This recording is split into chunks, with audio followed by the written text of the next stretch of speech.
ఓం శ్రీ సాయినాథాయ నమః. శ్రీ సాయి సచ్చరిత్రము మొదటి రోజు పారాయణ. ఉపోద్ఘాతము. మహారాష్ట్ర దేశంలోని వారందరికీ శ్రీ గురు చరిత్ర సుప్రసిద్ధము. ఆ దేశమంతటను దత్తాత్రేయ భక్తులు దీనిని చదివెదరు. కొందరు దీన్ని నిత్య పారాయణం చేసెదరు. దీన్ని రచించిన వారు సరస్వతి గంగాధరుడు. ఇందులో శ్రీపాద శ్రీవల్లభ స్వామి యొక్కయు శ్రీ నరసింహ సరస్వతి స్వామి యొక్కయు లీలలను విచిత్ర చర్యలను వర్ణింపబడి ఉన్నాయి. వీరిద్దరూ దత్తాత్రేయుని ముఖ్య అవతారములు. ప్రముఖ మరాఠీ గ్రంథకర్త శ్రీ ఎల్.ఆర్. పాంగార్కర్ అభిప్రాయం ప్రకారము ఈ రెండు అవతారములు 14-15 శతాబ్దాల్లో వెలిసెను. దత్తాత్రేయుని తదుపరి అవతారములు కూడా కలవు. ఇందులో ముఖ్యమైనవి నైజాము ఇలాకాలో శ్రీ మాణిక్య ప్రభువును, షోలాపూర్ జిల్లాలో శ్రీ అక్కల్కోట్కర్ మహారాజు, తుత్తదుదకు అహ్మద్నగర్ జిల్లాలోని శ్రీ షిరిడీలో శ్రీ సాయి బాబాను. బాబా 1918వ సంవత్సరంలో మహాసమాధి చెందిరి. శ్రీ అక్కల్కోట్కర్ మహారాజు అవతార పరంపరయే శ్రీ సాయిబాబా అని కొందరి భక్తుల నమ్మకము. 5వ అధ్యాయంలో వేప చెట్టు క్రింద పాదుకులు ప్రతిష్ఠించిన కథయు 26వ అధ్యాయంలో చెప్పబడిన హరిశ్చంద్ర పితలి అనుభవమును ఈ నమ్మకాన్ని దృఢపరచున్నవి. పైన వివరించిన రెండు అవతారాల విచిత్ర లీలలను శ్రీ గురు చరిత్ర అను గ్రంథమునందు 53వ అధ్యాయంలో సరస్వతి గంగాధరుడు ఎట్లు వర్ణించెనో అటులనే శ్రీ గోవింద రఘునాథ్ ఉరఫ్ అన్నా సాహెబ్ దాపోల్కర్ అనగా హేమాడ్ పంతు అనువారు శ్రీ సాయి లీలలను 53 అధ్యాయాల్లో శ్రీ సాయి చరిత్రను గ్రంథమును వర్ణించి ఉన్నారు కనుక ఈ శ్రీ సాయి చరిత్రము ఈనాటి గురు చరిత్ర అని చెప్పవచ్చును. పై చరిత్రలను గూర్చి ఈ దిగువ వివరించిన అంశములు గమనార్హములు. 1. శ్రీ గురు చరిత్రను రాసిన వారు కన్నడం వారు కాబట్టి వారికి మరాఠీ భాష బాగుగా తెలియకుండెను. అయినప్పటికీ వారి ఇష్టదైవం యొక్క ఆశీర్వాదం వలన మరాఠీ భాషలో ప్రసిద్ధికెక్కిన గొప్ప గ్రంథమును వారు వ్రాయగలిగారు. శ్రీ సాయి సచ్చరిత్రము యొక్క గ్రంథకర్త సుప్రసిద్ధ మరాఠీ వారు మహారాష్ట్ర దేశంలోని అనేక యోగుల చరిత్రలను చదివి ఉన్నారు. ప్రసిద్ధి చెందిన ఏకనాథ భాగవతము వారి నిత్య పారాయణ గ్రంథము. శ్రీ సాయి సచ్చరిత్రమును జాగ్రత్తగా చదివినచో ఏకనాథ భాగవతములోని పెక్కు విషయాలు శ్రీ సాయి సచ్చరిత్రలో పొందుపరచబడి ఉండడము చూడగలరు. 2. శ్రీ గురు చరిత్ర ముఖ్యంగా కర్మకాండపై ఆధారపడి ఉండుటచే దానిని బోధపరుచుకొనుట బహు కష్టము. దాన్ని ఆచరణలో పెట్టుట మరింత కష్టము. దత్తాత్రేయుని ముఖ్య శిష్యులు కూడా దాన్ని ఆచరణలో పెట్టలేకున్నారు. శ్రీ సాయి చరిత్ర విషయము అట్టిది కాదు. అందులోని విషయాలు తేట తెల్లములు, మిక్కిలి సామాన్యమైనవి. ఇందులో చెప్పిన వానిని అందరూ సులభంగా గ్రహించి ఆచరణలో పెట్టగలరు. 3. శ్రీ గురు చరిత్రలో వర్ణించిన విషయాలు అవి జరిగిపోయిన 100 ఏండ్లకు వ్రాయబడను. కానీ శ్రీ సాయి సచ్చరిత్రములోని కొన్ని లీలలను రచయిత స్వయంగా చూసెను. శ్రీ సాయిబాబా యొక్క అనుమతిని పొంది వారి ఆశీర్వాదంతో ఈ గ్రంథమును ప్రారంభించెను. వారి ఆజ్ఞానుసారము అక్కడక్కడ ముఖ్యమైన విషయాలు లీలలు టూకీగా వ్రాసి ఉంచుకొనెను. 1918వ సంవత్సరంలో సాయిబాబా సమాధి చెందిన తరువాత శ్రీ సాయి లీల మాసపత్రికలో శ్రీ సాయి చరిత్రను కొంచెం కొంచెంగా ప్రకటించాను. శ్రీ సాయి సచ్చరిత్ర మీ విధముగా 1923 నుండి 1929 వరకు శ్రీ సాయి లీలల్లో ధారావాహికంగా ప్రచురింపబడి 1930లో పూర్తి గ్రంథ రూపముగా ముద్రింపబడి ఉన్నది. కనుక శ్రీ సాయి సచ్చరిత్రమును ప్రస్తుత గ్రంథము అధికారిమైనది. షిరిడీలో శ్రీ సాయిబాబా సశరీరులుగా ఉండగా దర్శించుకుని భాగ్యము లభించని సాయి భక్తులకు ఈ గ్రంథము నిజంగా ఒక వరము. శ్రీ సాయి సచ్చరిత్రమును అన్నా సాహెబ్ దాపోల్కర్ కూర్చెను. కానీ ప్రతి అధ్యాయము చివరను శ్రీ సాయి ప్రేరణచే హేమాడ్ పంతుచే వ్రాయబడి నున్నట్లున్నది. కావున ఈ హేమాడ్ పంతు ఎవరని పాఠకులు అడగవచ్చును. అన్నా సాహెబ్ దాపోల్కర్ మొట్టమొదటిసారి శ్రీ సాయిబాబాను సందర్శించినప్పుడు వారి బిరుదును దాపోల్కర్కు కరుణించిరి. ఎప్పుడు ఏ సందర్భంలో ఈ బిరుదును అతనికి ఒసంగిరు అనే విషయము 2వ అధ్యాయంలో రచయితచే చెప్పబడి ఉన్నది. అన్నా సాహెబ్ జీవిత చరిత్ర ఈ దిగువ క్లుప్తంగా చెప్పబడింది. గ్రంథ రచయిత అగు దాబోల్కరు 1859 సంవత్సరంలో ఠానా జిల్లాలోని కేళ్వే మాహిమునందు ఒక పేద ఆద్యగౌడ బ్రాహ్మణ కుటుంబంలో జన్మించారు. వారి తాత తండ్రులు దైవభక్తి కలవారు. దాపోల్కరు తమ ప్రాథమిక విద్యను స్వగ్రామమునంది పూర్తి చేసి పూనాలో 5వ స్టాండర్డ్ వరకు ఆంగ్ల విద్యను అభ్యసించెను. కుటుంబ ఆర్థిక పరిస్థితులంతా బాగుగా ఉండకుండుటచే వారు పై క్లాసులు చదువుట మానుకొనిరి. అప్పట్లో ఉన్న సర్కారు నౌకరీ పరీక్షలో ఉత్తీర్ణులై తన ఊరిలోనే బడిపంతుల ఉద్యోగంలో ప్రవేశించారు. ఆ సమయమునందు కులాబా జిల్లాలో మామల్తదారుగా ఉన్న సాబాజీ చింతామణి చిట్నీస్ అనువారు వీరి సచ్చీలతను, బుద్ధి కుశలతను, సేవా నిరతిని చూసి మెచ్చుకొని తలాటి అను గ్రామోద్యోగిగా నియమించారు. తర్వాత ఇంగ్లీషు గుమస్తాగా వేసిరి. పిమ్మట మామల్తదారు కచేరీలో హెడ్ గుమస్తాగా నియమించిరి. కొన్నాళ్లకు కరువు సంబంధపు పనులందు ప్రత్యేక ఉద్యోగిగా గుజరాత్లోని బ్రోచ్లో నియమితులైరి. ఆయా ఉద్యోగాలలో తన బాధ్యతలను అత్యంత సమర్థవంతంగా నెరవేర్చడం వలన 1901వ సంవత్సరంలో ఠానా జిల్లాలోని సాహాపూర్లో మామల్తదారుగా నియమింపబడ్డారు. 1903వ సంవత్సరంలో ఫస్ట్ క్లాస్ ఉద్యోగం చేసిరి.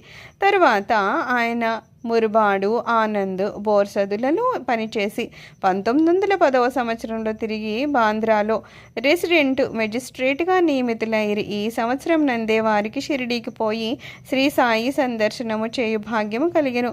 1916వ సంవత్సరంలో వారు ఉద్యోగ విరమణ చేసిన పిమ్మట కొన్ని నెలల వరకు తాత్కాలిక ఉద్యోగిగా పనిచేసిరి. అదియును విరమించిన తర్వాత సాయిబాబా మహాసమాధి చెందు వరకు శ్రీ సాయి సేవలోనే పూర్తిగా నిమగ్నులయ్యారు. బాబా మహాసమాధి పిమ్మట షిరిడి శ్రీ సాయిబాబా సంస్థానమును 1929వ సంవత్సరంలో తాను మరణించే వరకును ఎంతో చాకచక్యంగా నడిపిరి.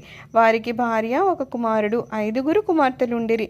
బిడ్డలకు తగిన సంబంధములు దొరికినవి. అందరూ క్షేమంగా ఉన్నారు. సాయిబాబా ఎవరు? సాయిబాబా ఎవరు అనే ప్రశ్నకు 3 విధాలుగా సమాధానం చెప్పవచ్చును. దీర్ఘాలోచన చేయక ఏ విషయాలను గూర్చి కానీ మనుష్యులను గూర్చి కానీ అభిప్రాయము చెప్పు అభ్యాసము కలవారు సాయిబాబా ఒక పిచ్చి ఫకీరు వలెను. వారు షిరిడీలో శిథిలమై పాడుపడిన మసీదులో అనేక సంవత్సరాలు నివసించిరనియు ఇష్టం వచ్చినట్టుగా మాట్లాడుచు తమను దర్శింపవచ్చిన వారి నుండి దక్షిణ రూపంగా ధనం వసూలు చేయుచుండిరనియు చెప్పుదురు. ఈ అభిప్రాయము తప్పు. ఆర్ఏ థర్కడ్ గారి స్నేహితుడు ఒకసారి బాబా దర్శనాంతరము బాబా వద్ద సెలవు పుచ్చుకొని బొంబాయి తిరిగిపోయినప్పుడు కంటతడి పెట్టుకున్నారు. అతనితో బాబా ఇట్లను పిచ్చివాని వలె ప్రవర్తించుచున్నావేమి? నేను బొంబాయిలో మాత్రం నీతో లేనా? దానికి థర్కడ్ గారి మిత్రుడు ఇట్లు జవాబిచ్చెను, నాకా విషయం తెలియదు. ఎందుకనగా మీరు బొంబాయిలో నాతో ఉన్నట్లు నాకు అనుభవం లేదు కదా. అందులకు బాబా ఇట్లా నేను ఎవరైతే బాబా షిరిడిలో మాత్రమే ఉన్నాడని అనుకుంటారో వారు బాబాను నిజంగా గ్రహింపలేదని తెలుసుకో. కొందరు సాయిబాబాను మహాసిద్ధ పురుషుడు అనిరి. మహమ్మదీయులు బాబాను తమ పీరులలో నొకరిగా భావించిరి. హిందువులు బాబాను తమ మహాత్ముల్లో ఒకనిగా గ్రహించిరి. ప్రతి సంవత్సరము షిరిడీలో జరుగు ఉత్సవాల నిర్వాహకులు తమ ప్రకటనలో బాబాను సంత చూడామణిగా పేర్కొనేదురు. ఈ అభిప్రాయం కూడా సరి అయింది కాదు. శ్రీ సాయిబాబాను సన్నిహితంగాను వాస్తవంగాను సేవించిన వారు మాత్రము బాబాను భగవత్ అవతారంగా ఇప్పటికీ భావించుచున్నారు. దీనికి దిగువన కొన్ని దృష్టాంతాలను ఇచ్చదము.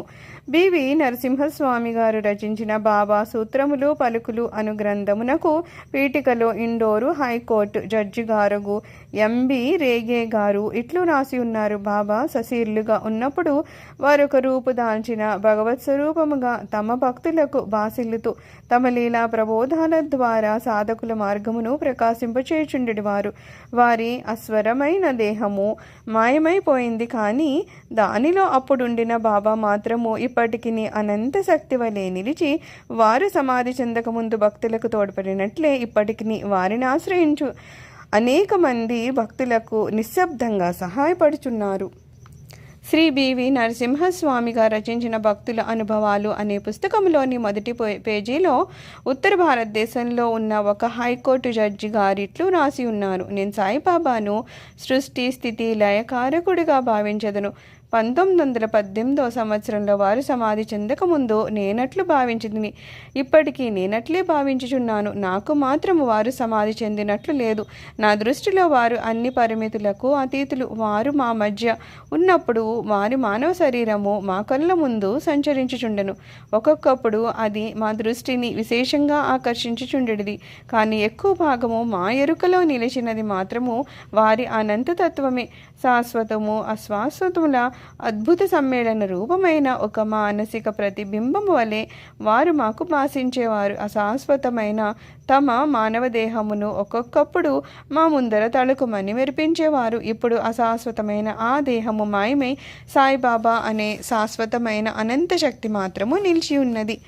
3 బివి నరసింహస్వామి గారిచే రచించబడిన భక్తుల అనుభవాలు అనే గ్రంథంలో 19-20 పుటలలో Acharya G G Narke MA MSc Poona engineering college వారు ఇట్లు చెప్పి ఉన్నారు. ఇంటి వద్ద నిత్యము నేను పూజించు గృహదేవతల మధ్య సాయిబాబా ఒకరిగా నుంచి తిని. సాయిబాబా భగవంతుడు, ఆయన సామాన్య సత్పురుషుడు కాదు. మా మామగారగు శ్రీమానుభూటి, నా భార్య, నా తల్లి గొప్ప సాయి భక్తులు. వారు సాయిబాబాను భగవంతుని వలె పూజించుచున్నారు. నేను క్రొత్తగా షిరిడీకి పోయినప్పుడు ఒకనాడు ఆరతి సమయంలో సాయిబాబా మిక్కిలి కోపోద్దీపితుడై ఉన్నారు. అకారణంగా వారు కోపిస్తూ శపిస్తూ భయపెట్టుచున్నారు. ఆయన పిచ్చివాడా ఏమో సంశయము నా మనసులో మెదిలేను. మామూలుగానే ఆరతి పూర్తి అయ్యాను. ఆనాటి సాయంకాలము నేను బాబా పాదాలను ఒత్తుచున్నాను. అప్పుడు బాబా ప్రేమగా నా తలను నిమురుచు, నేను పిచ్చివాడిని కాదు అన్నారు. ఎంత ఆశ్చర్యము! నా హృదయగత భావమును గ్రహించుచున్నారు. వారికి తెలియకుండా మనము ఏ రహస్యాలను దాచజాలము. వారు అంతర్యామి, నా ఆత్మ యొక్క అంతరాత్మయని నేను అనుకొంటిని. అటు పిమ్మట వారి అంతర్యామిత్వమును గూర్చి నాకు అనేక నిదర్శనాలు కలిగెను. వారు నాతో మాట్లాడినప్పుడు నా హృదయంలో కూర్చుండి మాట్లాడు వాని వలె మాట్లాడేవారు. నా హృదయంలో గల ఆలోచనలను కోరికలను గ్రహించుచుండేవారు. వారు నాలో ఉన్న భగవంతుడు, వారే భగవంతుడని నిశ్చయించడంలో నాకెటువంటి సంకోచము లేకుండెను. ఒక్కొక్కప్పుడు వారిని నేను పరీక్షించుచుండిని. ప్రతి పరీక్షలో వారు సర్వజ్ఞులనియు వారి ఇచ్ఛానుసారము సర్వమును నడిపించదరనియు ఒకే నమ్మకం కలుగుచుండెను. 4 రావ్ బహదూర్ ఎండబ్ల్యూ ప్రధాన్ వ్రాసిన షిరిడి సాయిబాబా అనే గ్రంథానికి ఉపోద్ఘాతంలో గౌరవనీయులను అమరావతిలో ప్రసిద్ధికెక్కిన వకీలును అగు దాదాసాహెబ్ ఖాపర్డే ఇట్టు చెప్పి ఉన్నారు. శ్రీ సాయిబాబా ప్రతి వారి అంతరంగమునందు మెదలు ఆలోచనలను తెలుసుకుని వాని వలె ఉండి వారి కోరికలు తీర్చుచు సుఖ సంతోషాలు కలుగజేయుచుండెడివారు. ఆయన భూమిపై నడయాడు దైవమనే భావం కలుగుచుండెను. దాసగణ మహారాజు తమ స్తవన మంజరి అనే స్తోత్రమునందు సాయిబాబాను జగత్తు యొక్క సృష్టికర్తగాను, నిర్మలమైన అంతరాత్మగాను, నిత్య శాంతమూర్తిగాను వర్ణించి ఉన్నారు. 6 హేమాడ్ పంతు శ్రీ సాయి సచ్చరిత్రము యొక్క మొదటి అధ్యాయంలో సాయిబాబాను గోధుమలు విసరుచుండిన ఒక వింత యోగిగా వర్ణించారు. కానీ రాను రాను బాబాతో సంబంధం పెరిగిన కొలది బాబాను భగవంతుడనియు సాక్షాత్తు పరబ్రహ్మ స్వరూపుడనియు చెప్పి ఉన్నారు. 7 షిరిడీ భక్తులందరూ, ముఖ్యంగా మాధవరావు దేశపాండే ఉరఫ్ శ్యామ అనువారు బాబాకు మిక్కిలి భక్తులు. వచ్చిన భక్తులందరితో కలిసిమెలిసి తిరిగేవారు. ఆయన ఎప్పుడూ బాబాను దేవా అని సంబోధించేవాడు. ఈ భక్తులందరి అభిప్రాయాలను అవధరించి వారు చెప్పిన దానిలోని యథార్థాన్ని గ్రహించి శ్రీ సాయి అవతార పురుషుడని భావించదము గాక. ఉపనిషత్ ద్రష్టులైన మన పూర్వ ఋషులు భగవంతుడు సర్వాంతర్యామి అనే సత్యమును దర్శించిరి. బృహదారణ్యక, చాందోగ్య, కఠ, శ్వేతాశ్వతర ఉపనిషత్తులు జీవకోటిలో సహసర్వ వస్తు సముదాయమైన ప్రకృతి అంతయు భగవంతుని రచన అనియు అది అంతయు అంతర్యామిచే అనగా సర్వమును సృష్టించి పాలించడి భగవంతునిచే వ్యాపించబడి ఉన్నదనియు వక్కాణించుచున్నారు. ఈ సిద్ధాంతాన్ని నిరూపణ చేయుటకు తగిన ఉదాహరణము శ్రీ సాయియే. శ్రీ సాయి సచ్చరిత్రమును సాయిబాబాకు సంబంధించిన ఇతర గ్రంథములను చదివిన వారు తప్పక ఈ సత్యమును గ్రహించి యథార్థమైన శ్రీ సాయిని దర్శించగలరు. శ్రీ సాయినాథాయ నమః. ఉపోద్ఘాతము సంపూర్ణము. సద్గురు శ్రీ సాయినాథార్పణమస్తు. శుభం భవతు.